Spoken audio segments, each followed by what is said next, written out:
ಕೆಪಿಸಿಸಿಯ ಪ್ರಧಾನ ಕಾರ್ಯದರ್ಶಿ ಹಾಗೂ ರಾಜ್ಯದ ಡಿಸಿಎಂ ಆಗಿರುವ ಡಿಕೆಶಿ ಇವರ ಆಪ್ತರಾಗಿ ಗುರುತಿಸಿಕೊಂಡಿರುವ ಇನಾಯತ್ ಅಲಿ ಅವರು ನಮ್ಮ ಜೊತೆಗಿದ್ದಾರೆ.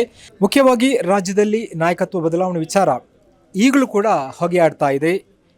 ನಿನ್ನೆಯಷ್ಟೇ ಡಿಸಿಎಂ ಡಿಕೆಶಿ ಅವರು ತಮ್ಮ ಬೆಂಬಲಿಗರ ಜೊತೆ ದೆಹಲಿಯಲ್ಲಿ ಒಂದು ಖಾಸಗಿ ಹೋಟೆಲಲ್ಲಿ ಒಂದು ಭೋಜನ ಕೂಟದ ಸಭೆಯನ್ನು ನಡೆಸಿದರು. ಆ ಸಭೆಯಲ್ಲಿ ನೀವು ಭಾಗವಹಿಸಿದ್ರಾ ಅಥವಾ ಅಲ್ಲಿ ಏನಾಯಿತು ಏನೋ ಮಾಹಿತಿ ಏನಾದರೂ ಇದೆಯಾ? ಮಂಗಳೂರಿಗೆ ಬಂದರೆ ಮಂಗಳೂರಲ್ಲಿರುವಂಥ ಪಕ್ಷದ ನಾಯಕರುಗಳ ಜೊತೆಗೆ ನಾವೆಲ್ಲರೂ ಒಟ್ಟಿಗೆ ಜೊತೆ ಕೂಡಿ ಊಟ ಮಾಡುವಂಥ ಒಂದು ಡಿನ್ನರ್ ಆಗಲಿ ಲಂಚ್ ಆಗಲಿ ಮಾಡುವಂಥ ವ್ಯವಸ್ಥೆ ಇರ್ತದೆ. ಅದೇ ರೀತಿ ದೆಹಲಿಗೆ ಹೋದಾಗ ಅಲ್ಲಿ ನಮ್ಮ ಎಲ್ಲ ಪಕ್ಷದ ನಾಯಕರುಗಳು ಯಾರೆಲ್ಲ ಇದ್ದರು ಅವ್ರ ಜೊತೆಗೆ ಒಂದು ಊಟ ಮಾಡಿದ್ದಾರೆ. ಅದಕ್ಕೆ ಒಂದು ವಿಶೇಷ ಅರ್ಥ ಕಲ್ಪಿಸುವ ಅಗತ್ಯ ಇಲ್ಲ. ನಾಯಕತ್ವದ ವಿಷಯ ಈಗ ಯಾವ ರೀತಿ ಅದು ಏನು ಆಗಿದೆ, ಯಾವ ರೀತಿ ಚರ್ಚೆ ಆಗಿದೆ ಹೈಕಮಾಂಡ್ ಮತ್ತು ನಮ್ಮ ಮುಖ್ಯಮಂತ್ರಿ ಮತ್ತು ಉಪಮುಖ್ಯಮಂತ್ರಿಯವರಿಗೆ ಗೊತ್ತಿರುವಂಥ ವಿಷಯ. ಅದರ ಬಗ್ಗೆ ಚರ್ಚೆ ಮಾಡುವಂಥದ್ದು ಈಗ ಈ ಸಮಯ ಅಲ್ಲ. ಯಾಕಂತ ಹೇಳಿದರೆ 5 ರಾಜ್ಯಗಳ ಪಂಚರಾಜ್ಯಗಳ ಚುನಾವಣೆ ಕೂಡ ನಡೀತಾ ಇದೆ. ಈ ಚುನಾವಣೆ ಎಲ್ಲ ಮುಗಿದ ಮೇಲೆ ಹೈಕಮಾಂಡ್ ಮತ್ತು ನಮ್ಮ ಅವರ ಮುಖ್ಯಮಂತ್ರಿಯವರು ಕರ್ನಾಟಕದ ನಮ್ಮ ಉಪಮುಖ್ಯಮಂತ್ರಿಗಳು ಒಟ್ಟಿಗೆ ಸೇರಿಕೊಂಡು ಅವರಿಗೆಲ್ಲ ಕೂತು ಈ ಬಗ್ಗೆ ಒಂದು ಅಂತಿಮ ತೀರ್ಮಾನ ಬರ್ತಾರೆ. ಇದರಲ್ಲಿ ಯಾವುದೇ ಹೊಗೆ ಬರುವಂಥದ್ದು ಇಲ್ಲ, ಬೆಂಕಿ ಬರುವಂಥದ್ದು ಇಲ್ಲ, ಏನೂ ಇಲ್ಲ, ಎಲ್ಲವೂ ಸುಸೂತ್ರವಾಗಿದೆ. ಕಳೆದ ವಿಧಾನಸಭಾ ಚುನಾವಣೆಯಲ್ಲಿ 224 ಸೀಟರಲ್ಲಿ 218 ಸೀಟ್ ನಮ್ಮ ಉಪಮುಖ್ಯಮಂತ್ರಿ ಡಿ ಕೆ ಶಿವಕುಮಾರ್ ಅವರು ಆಗ ಕೆಪಿಸಿಸಿ ಅಧ್ಯಕ್ಷರಾಗಿದ್ದರು. ಈ ಉಪಮುಖ್ಯಮಂತ್ರಿ ಆದಂಥ ಸಿದ್ದರಾಮಯ್ಯ ಅವರಾಗ ವಿರೋಧ ಪಕ್ಷ ನಾಯಕ. ಇವರಿಬ್ಬರು 218 ಸೀಟು ಒಪ್ಪಿ ಕೊಟ್ಟಿದ್ದಾರೆ. ಅದೇ ರೀತಿ ನಮ್ಮ ಕರ್ನಾಟಕದಲ್ಲಿ ಕಾಂಗ್ರೆಸ್ ಸರ್ಕಾರ ಬಂದಾಗ ಕರ್ನಾಟಕದಲ್ಲಿ ಕಾಂಗ್ರೆಸ್ ಸರ್ಕಾರ ಬಂದು ವಿದಿನ್ 1 ವಾರದಲ್ಲೇ ಕ್ಯಾಬಿನೆಟ್ ರಚಿಸುವಂಥ ಒಂದು ಒಮ್ಮತದಿಂದ ಕ್ಯಾಬಿನೆಟ್ ರಚಿಸುವಂಥ ಒಂದು ನಿರ್ಣಯ ಆಗಿದೆ. ಇದೇ ರೀತಿ ಎಲ್ಲ ವಿಷಯದಲ್ಲೂ ಕೂಡ ನಮ್ಮ ನಾಯಕರುಗಳು ಅಂದರೆ ನಮ್ಮ ಉಪಮುಖ್ಯಮಂತ್ರಿಯವರು ಹಾಗೂ ಮುಖ್ಯಮಂತ್ರಿಯವರು ಒಂದು ಒಮ್ಮತದಲ್ಲಿದ್ದಾರೆ. ಯಾವುದೇ ನಿರ್ಣಯ ಕೂಡ ಅವರು ತಮ್ಮಲ್ಲಿ ಚರ್ಚಿಸಿ ತಗೊಳ್ತಾರೆ. ಯಾವುದೇ ಭಿನ್ನಾಭಿಪ್ರಾಯ ಇಲ್ಲ. BJP ಅವರಲ್ಲಿ ನೋಡಿ, ಅವರಲ್ಲಿ ವಿರೋಧ ಪಕ್ಷ ನಾಯಕ ಮಾಡಲಿಕ್ಕೆ ಎಷ್ಟು ತಿಂಗಳು ತಗೊಂಡಿದ್ದಾರೆ ಅಂತ. ಅವರಿಗೆ ಅಧಿಕಾರಕ್ಕೆ ಬರದಿದ್ದರೂ ಕೂಡ ಒಂದು ವಿರೋಧ ಪಕ್ಷ ನಾಯಕ ಮಾಡಲಿಕ್ಕೆ ಎಷ್ಟು ತಿಂಗಳು ತೆಗೆದಿದ್ದಾರೆ ನಿಮ್ಗೆ ಗೊತ್ತಿದೆ. ಅವರಲ್ಲಿ ಭಿನ್ನಾಭಿಪ್ರಾಯ ಇದೆ, ಅವರಲ್ಲಿ ಹಲವಾರು ಗುಂಪುಗಳಿದೆ. ಬಿಟ್ಟರೆ ಕಾಂಗ್ರೆಸ್ಸಲ್ಲಿ ಒಂದೇ ಗುಂಪು, ಕಾಂಗ್ರೆಸ್ ಪಕ್ಷದ ಯಾವುದೇ ಗುಂಪುಗಾರಿಕೆ ಇಲ್ಲ. ಏನು ನಾಯಕತ್ವದ ಪ್ರಶ್ನೆ ಇದೆ ಅದು ನಮಗೆ ಕಾರ್ಯಕರ್ತರಿಗೆ ಅಥವಾ ಬೇರೆ ಯಾರಿಗೂ ಸಂಬಂಧಪಟ್ಟದಲ್ಲ. ಅದು ಹೈಕಮಾಂಡ್ ಮತ್ತು ನಮ್ಮ ಉಪಮುಖ್ಯಮಂತ್ರಿ ಹಾಗೂ ಮುಖ್ಯಮಂತ್ರಿಗಳು ಅದನ್ನು ಕೂತ್ಕೊಂಡು ಬಗೆಹರಿಸುವಂಥ ಕೆಲಸ ಆಗ್ತದೆ. ಅದು ಕೂಡಲೇ ಆದಷ್ಟು ಬೇಗನೆ ಇದರ ಎಲ್ಲ ಪೂರ್ಣ ವಿರಾಮ ಈ ಚುನಾವಣೆ ನಂತರ ಆಗ್ತದೆ ಎಂಬ ಭರವಸೆ ನನಗಿದೆ. ಈಗ ರಾಜ್ಯದಲ್ಲಿ ಉಪಚುನಾವಣೆಯ ಕಾವು ಹೆಚ್ಚಾಗ್ತಾ ಇದೆ. ಡಿಕೆಶಿ ಅವರ ನೇತೃತ್ವದಲ್ಲಿ ಈ ಉಪಚುನಾವಣೆಯಲ್ಲಿ ಕಾಂಗ್ರೆಸ್ ಬಹುಮತದಿಂದ ಗೆಲ್ಲುತ್ತೆ ಎಂಬಂತಹ ವಿಚಾರಗಳು ಹರಿದಾಡ್ತಾ ಇದೆ. ಯಾವ ರೀತಿಯ ಒಂದು ಅನಿರೀಕ್ಷಿತ ಫಲಿತಾಂಶಗಳನ್ನು ನಿರೀಕ್ಷೆ ಮಾಡಬಹುದು ಅಂತ?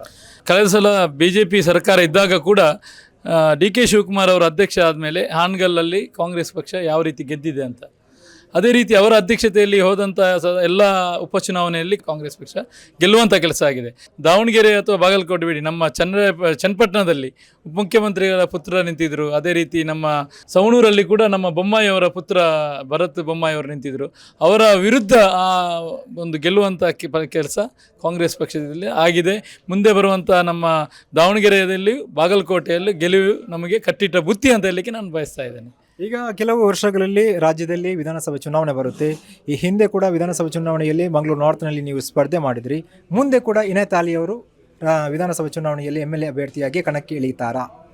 ಈಗಾಗಲೇ ಕಳೆದ ಚುನಾವಣೆಯಲ್ಲಿ ನನಗೆ ಪಕ್ಷ ಒಂದು ನನಗೆ ಅವಕಾಶ ಕೊಟ್ಟಿತ್ತು. ಈ ಅವಕಾಶ ಕೊಟ್ಟದಕ್ಕಾಗಿ ನಾನು ಇಲ್ಲಿ ಪಕ್ಷವನ್ನು ಕಟ್ಟುವಂಥ ಕೆಲಸ ಮಾಡ್ತಾ ಇದ್ದೇನೆ. ನನಗೆ ಅವಕಾಶ ಕೊಟ್ಟದಕ್ಕಾಗಿ ನಾನು ಈ ಭಾಗದಲ್ಲಿ ನಮ್ಮ ಕ್ಷೇತ್ರಾದ್ಯಂತ ಓಡಾಡಿ ನಾನು ಪಕ್ಷ ಕಟ್ಟುವ ಕೆಲಸವನ್ನು ಮಾಡ್ತಾ ಇದ್ದೇನೆ. ಈಗಾಗಲೇ ನಮ್ಮ BJPಯ ಶಾಸಕರು ಯಾವುದೇ ಕೆಲಸ ಮಾಡ್ತಾ ಇಲ್ಲ, ಜನರಿಗೆ ಸಿಗ್ತಾ ಇಲ್ಲ, ಅವರು ಬೆಳಿಗ್ಗೆ 11 ಗಂಟೆಯವರೆಗೆ ಮನೆಯಿಂದ ಹೊರಗೆ ಬರ್ತಾ ಇಲ್ಲ ಎಂಬ ದೂರು ಬರ್ತಾ ಇದೆ. ಅವರು ಜನರ ಮಧ್ಯೆ ಹೋಗದೆ ಬರೇ ದ್ವೇಷ ಭಾಷಣ ಮಾಡುವಂಥ ಕೆಲಸ ಮಾಡ್ತಾ ಇದ್ದಾರೆ. ಆದ್ದರಿಂದ ಜನರು ಕಾಂಗ್ರೆಸ್ ಪರವಾಗಿದ್ದಾರೆ.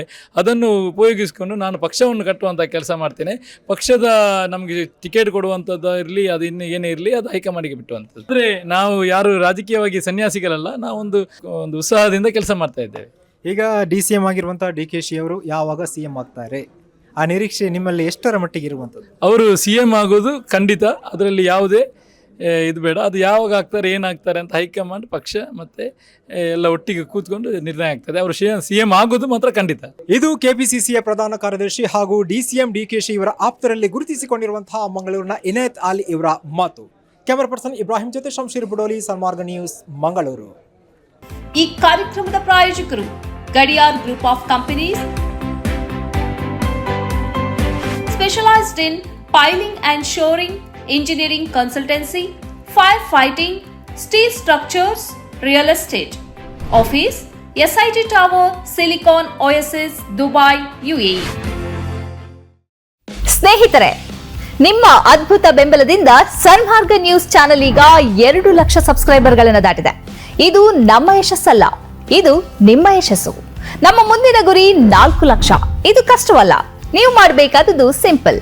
ನೀವು ಸನ್ಮಾರ್ಗ ನ್ಯೂಸ್ ಚಾನೆಲ್ ವಿಡಿಯೋವನ್ನ ನಿಮ್ಮ ಸ್ನೇಹಿತರಿಗೆ, ಕುಟುಂಬದವರೊಂದಿಗೆ ಹಂಚಿಕೊಳ್ಳಿ ಮತ್ತು ಅವರಲ್ಲೂ ಸಬ್ಸ್ಕ್ರೈಬ್ ಮಾಡಲು ಹೇಳಿ. ನೀವು ಶಕ್ತಿಯನ್ನು ಕೊಡಿ, ನಾವು ನಿಖರ ಸುದ್ದಿ ಕೊಡ್ತೇವೆ. ಧನ್ಯವಾದಗಳು.